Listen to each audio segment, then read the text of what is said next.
For a middle linebacker or a signal caller to say hut, they can talk and call defensive signals and that, but Dick didn't understand that rule, and he's always saying hut, hut, and the ref would warn him, and he said, that's my signal to my linebacker, which is bull. They don't have any signal like that. Set!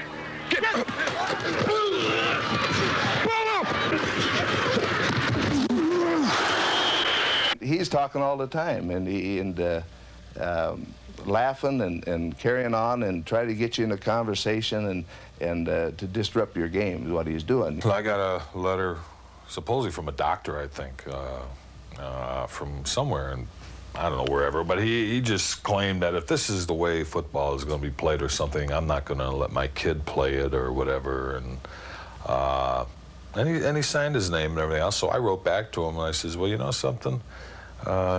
You doctors, I think I'm going to discourage my wife from watching the soaps during the daytime because, boy, you know, you guys are having affairs with the nurses and the patients and everything else, and I just don't want to subject my wife to this because if this is what you guys portray, I don't think it's a very good thing to have my wife watching me like this. He was not the type of guy that you say, we're going to get this loudmouth. No, no, you didn't do that. But before you played him, the first thing you said on your offensive game plan is, hey, how are we going to handle Butkus?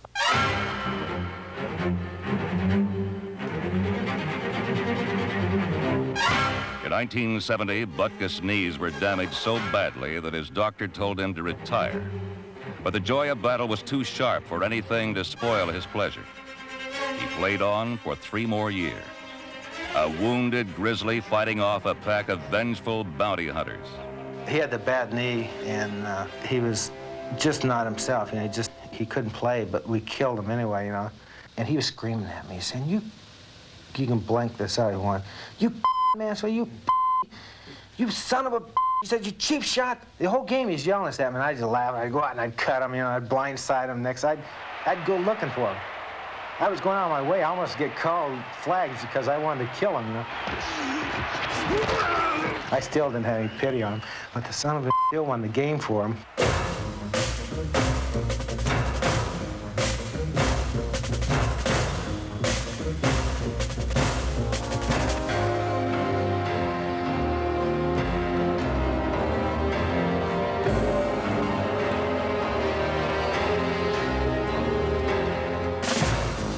A philosopher once defined a great man as someone who never reminds us of anyone else.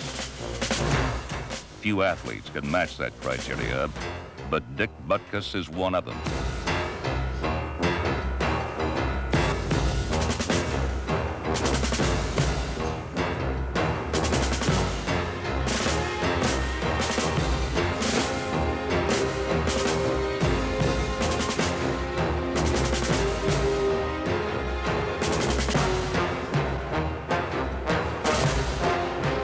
Dick Butkus retired in 1973, leaving behind a monumental yet simple legacy, as clear and concise as his very name.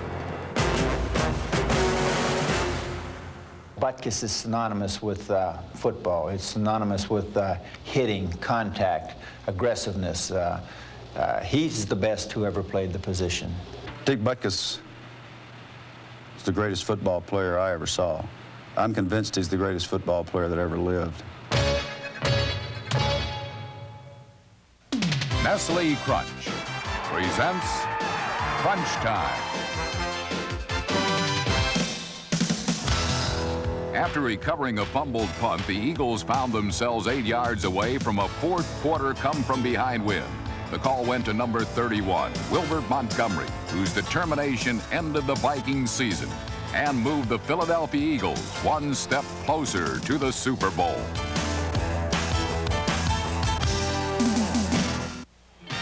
Chocolate is scrumptious when it crunches. That's why I love Nestle Crunch. Milk chocolate, so creamy. Blending Krispies, ooh, so dreamy. Gotta have it, it's so scrumptious. Love that chocolate when it crunches. Crunches! Chocolate is scrumptious when it crunches. That's why I love Nestle Crunch. Want a good reason why my antacid is Tums? I'll give you 3. 1, Tums is effective. It neutralizes 1/3 more stomach acid than the other leading brand. And that's what I take an antacid for. 2, sodium. I don't want any. And Tums is sodium-free. 3, Tums is rich in calcium. And to me, an extra source of calcium is extra good news.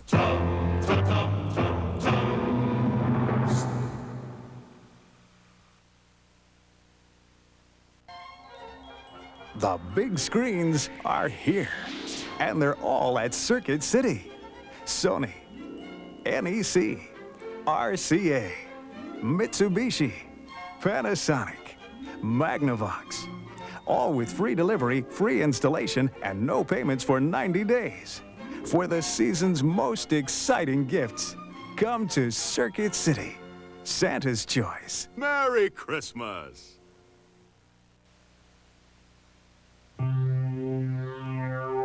Under the midday sun, the light of battle shone brightly in the eyes of Mad Dog Mike Curtis.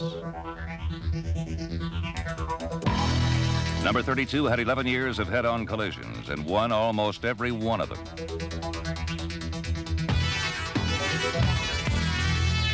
He was a relentless tracker of pass receivers, runners, and quarterbacks.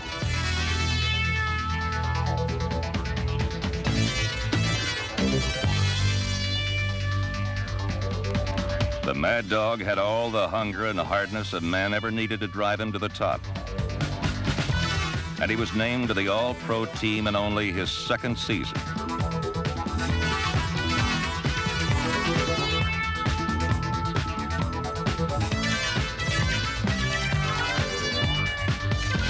It was ironic that this future Hall of Fame linebacker came to the Colts at a different position.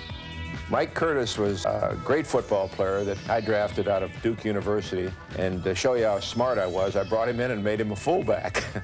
And after the first year, it was very evident that Mike Curtis was not an offensive player, he was a defensive player.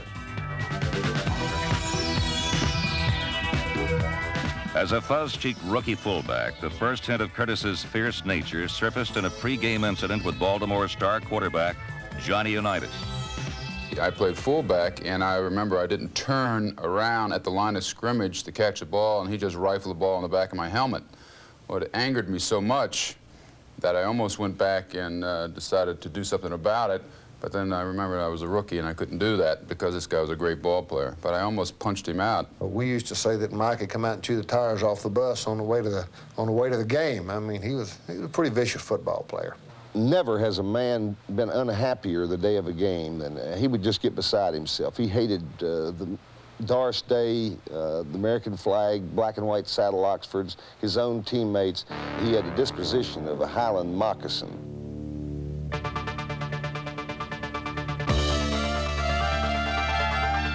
The one thing that would always get me excited was if anybody had anything to say to me. And nobody really talked to me too much because I would look them up throughout the field, wherever the ball was, to chase them down, and then ask them if they had something else smart to say. You got something else smart to say? They got something else, I'd chase them down again. I'd just screw up my plays. And every once in a while, in my zest to get to the ball carrier, I forgot, well, you don't have to quite take that angle, or you don't have to do it quite that way, because you have to cover this position. And I would think of that as I was running, then I'd run back and try to get back. So I had a double move, and then I'd go flying up there out of control to try to kill somebody. Rage was a part of Curtis' anatomy. Like a muscle, he flexed it and built it up. He was called a madman in cleats, a notion that was played up by the sporting press. Here I am, I'm just working hard, trying to do a good job from playing with it. You're wrong, there's gotta be something. Nobody plays like that unless there's some nutbag. Well, I said, okay, if they want something, I'll tell them something. So I made up these stories. I got a great thrill of running my bike into brick walls. God, that's great stuff. So that went out, and we had these great BB gun fights. You know, we aimed at each other's eyes. Really? Yeah, shoot all the time. We always had those things. What was not fiction was Curtis's intensity and desire, characteristics that brought out the madness in his method. And if Mike meant for his body to get 14 hours of sleep, then by golly, he would caress the bed for 14 hours and stay in a posture. And I knew when he was asleep and when he was. He might be awake for 8 of those hours. But if I put on deodorant or drop the coat hanger, what did I do? I'm trying to get my rest. He was a lawman on the field, and his brand of frontier justice was meted out vividly in a game against the Dolphins. We're winning. Our momentum is significantly better than Miami's. And here comes Mr. Fan, who wants to join in the momentum. Oh, I don't know what but anyway, he was smashed. So he comes running out on the field, great lark, picks up the ball. When I saw him pick it up, I immediately ran over there and knocked him down. Not to hurt him, but to knock him down, get the ball back in the game, get rid of his rear end, period. I didn't think it was a joke that I was working out there. A lot of other guys might think it's a joke to see a fan run out there. To me, it was my job. And after the game, 2 or 3 of us were angry. Bubba Smith and I went to Mike. We said, you shouldn't have done that, Mike. You make us all look bad. He said, that guy broke a city ordinance, and I enforced it.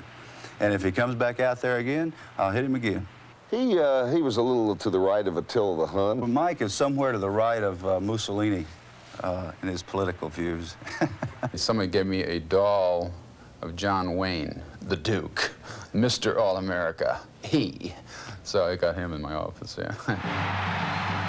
In Baltimore, Curtis was a hero bigger than any movie star. And like John Wayne Westerns, all action became secondary to the final shootout. Barking his counts, takes it away without a fake, rolling to his left side, sets up, and is going to be swarmed under. The ball is free. Baltimore's got it. Racing for the goal line is Mike Curtis. He's to the 15, 10, 5. Curtis scores. Go to war, Miss Agnes. Baltimore's defense just took the ball away from Cap. He led by deeds rather than words.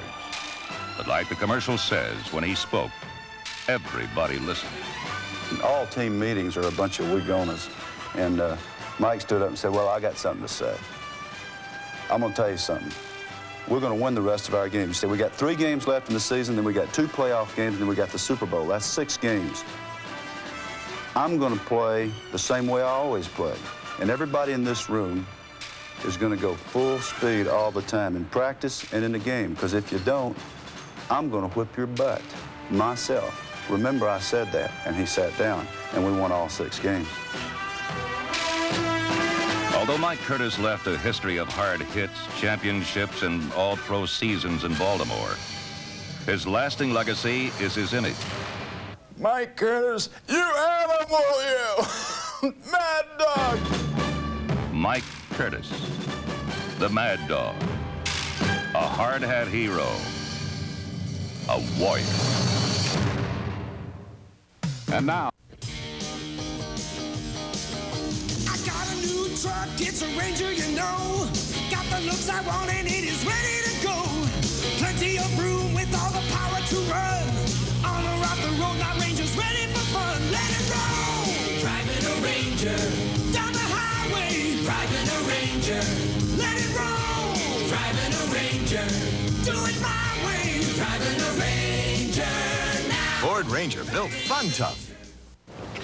Channel 4 News dropped 12 wallets around L.A. How many do you think we got back? Would you pass the great honesty test? Find out in a very special report on the Channel 4 News at 5.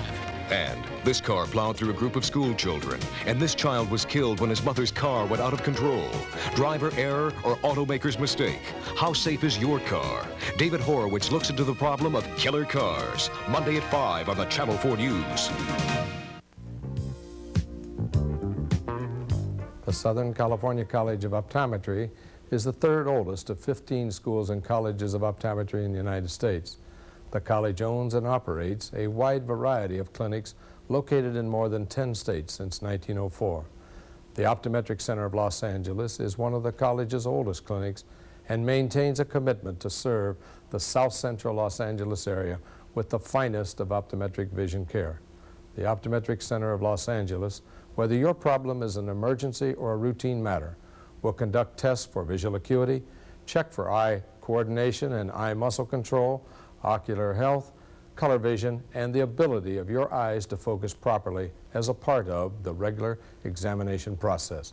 Vision is the most precious of all our senses, and the Optometric Center of Los Angeles is here to preserve this most precious gift, our sight. Call today. The Thunder in the great Miami Dolphins teams of the early 1970s was number 39. Fullback Larry Csonka. When all else fails and it's obvious it's going to come down to a direct physical confrontation, I always thought it reflected a higher degree of intelligence to do the inflicting first.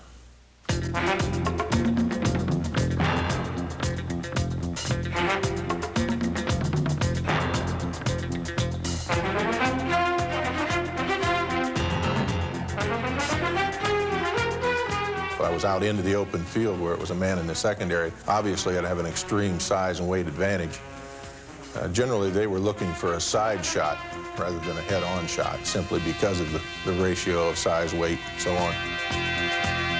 Very often, if you would cut back directly into them, that element of surprise would completely discombobulate whatever they were trying to put together.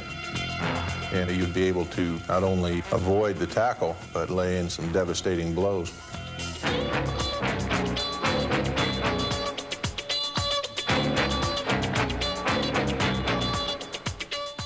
I liked that style. I won't hide that. I preferred to run inside. My playing weight went from 235 in the early 70s to 250 or 255 in the latter part of the 70s because I was running inside. And it was kind of fun to meet head on. When I won, it was very rewarding. I didn't like it when I lost that battle.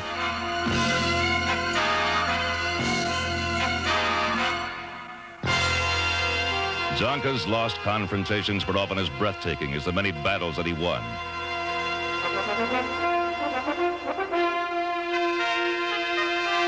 Drafted first by Miami in 1968, it wasn't until 1970 and the arrival of new head coach Don Shula that this down and dirty runner began leaving his impact on the NFL.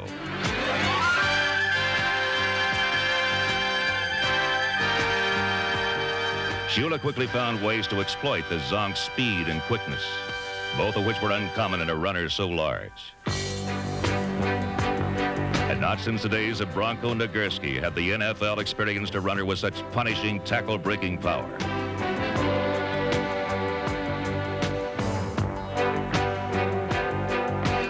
Even if you had an open shot to hit him as hard as you could hit him, I always had the sense that I got the worst of the deal. I can remember some shots that I took on him one-on-one, and, you know, I couldn't bring him down. You know, you need help.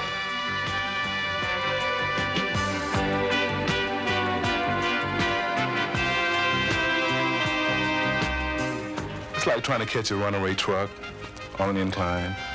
When you see a bus and you put it on the side of a hill and you didn't put your emergency brake on it and it starts to roll, you know you're trying to grab it and there's no way.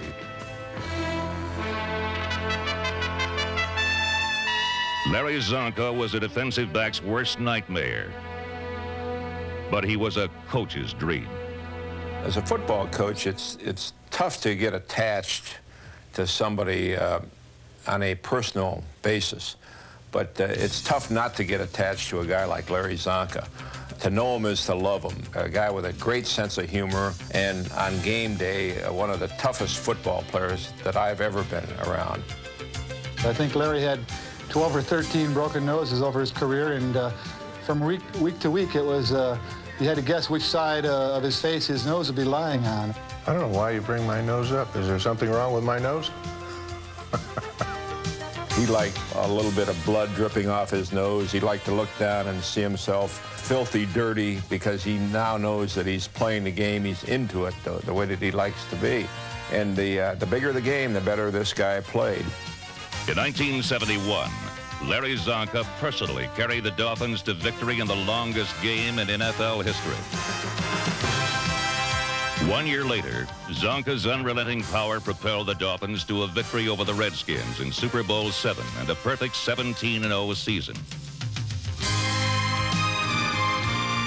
In 1973, Csonka capped off the Dolphins' second straight World Championship by earning Most Valuable Player honors for Super Bowl VIII. Throughout his career, Csonka played fullback like a horse plows a field, doggedly, with a high pain threshold and with great determination. I took a lot of pride in being a power running back. I think had I not had that little bit of speed and body control or whatever it was, that I would probably ended up a middle linebacker.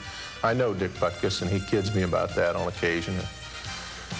I don't see him too often anymore, but 10 years ago, back before he became a famous movie star, I managed to see him once in a while. It was interesting, back then people called him Csonka. Now people ask me if I'm Butkus. That bothers me. Larry Csonka, Dick Butkus, and the rest can be compared to each other, but few others. Every time these men stepped onto a football field, it was crunch time. Nestle Crunch presents Crunch Time. The Dallas Cowboys entered their playoff game with the Rams, knowing that if they were to stop the Rams, they would have to stop Eric Dickerson.